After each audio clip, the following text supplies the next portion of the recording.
Lümonning bayi dujansı nima uchun hamma odam sharmandachilik deb zanglik qiladi. Endi bu ishbotchilik haqida qarsak, bu yerda Lümon hech kim o'ltirmagan jondagi birinchi botir Guayuni o'ltirdi, shunami? Lekin bu Lümonning nomi chiqmay, aksicha hammasi zanglik qiladi. Hammasi buni tillaydi, hatto qashlab o'ltirib qo'yadi ayna. Nima uchun shunday qildi? Chunki bu yerga bayi dujan qilgani bu zanglik qilishlik sabab bu yerga Lümon al-Misahdan davomlashib kelgan qoidaga, guyujiga xiloflik qildi. Ya'ni qanday qildi desanglar, bu o'zining lashkarlarini Jingju puhralari Saudiyalarda yasab, Jingju tavasiga kirdi deb bo'lib puhracha Saudiyacha yasinib kirdi. Shunlar ishki jihatdan jang qildi. Uning keyindan Jingjuning darvozasini echib deb bostirib kirdi. Tarixdan buyon qanday davrda qarasanglarmi, har qanday jangda puhralar siyoqiga kirib olishga bo'lmaydi. Bu bir guyuji, bu bir qoida. Buningga savsam amal qiladi, Liubey amal qiladi, Suncham amal qiladi. Hammasi bu qoidaga amal qilib, buningdan chetlanib ketmaydi. Nimishqa? Chunki sening lashkarlaring puhralar siyoqiga kirib olsa, ham qoidalashim jangvoga vaqtning o'zida qarshi taraf kimni o'ldirish kerak? Puhralarni qirib etish kerak bo'ladi ma vaqtning o'zicha. Chunki sen puhralar siyoqiga kirib olding. Shuning uchun bu yerga butkul puhralarni qirmasa, kimning haqiqiy dushman, kimning sotqin, kimning lashkar ekanligini ayirolmaydi. Endi har qanday bir beylik puhralarga tayinadi. Puhralar tergan ochliqqa, bulardagi boysilikqa tayinadi.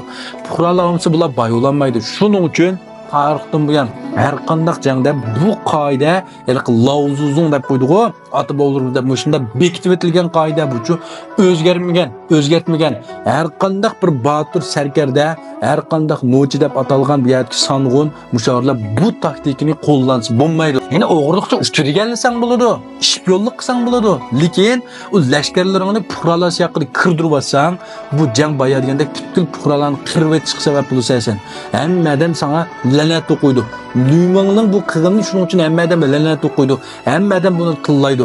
Hammadan bu qig'inni Lümonning hech kim aqlliqga, tadbirga boyga deb baxmaydi. Tushuninglarmi? Lümonning qig'ini naq mashish, eng pastkash qamlashmagan yo'lni tanlab qolgan bu yerga Lümonchu.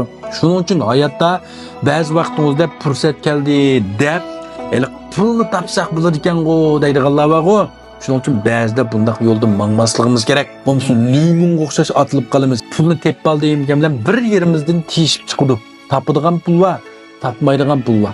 Pul deganni bir kunda tepib qiladigan narsa emas. Ham bu yer pul deganni tepib tugatadigan narsa emas. Shuning uchun elqima jamiyatimizda bak oynib ketgan men qonun xiloflik qildimmi deblar qonun xiloflik qilmasamlar har qanday axloq nuqtasidan, odamiylikdan, vijdon hammasidan chiqarsam nimkoring pulni topgan nochi demasligimiz kerak.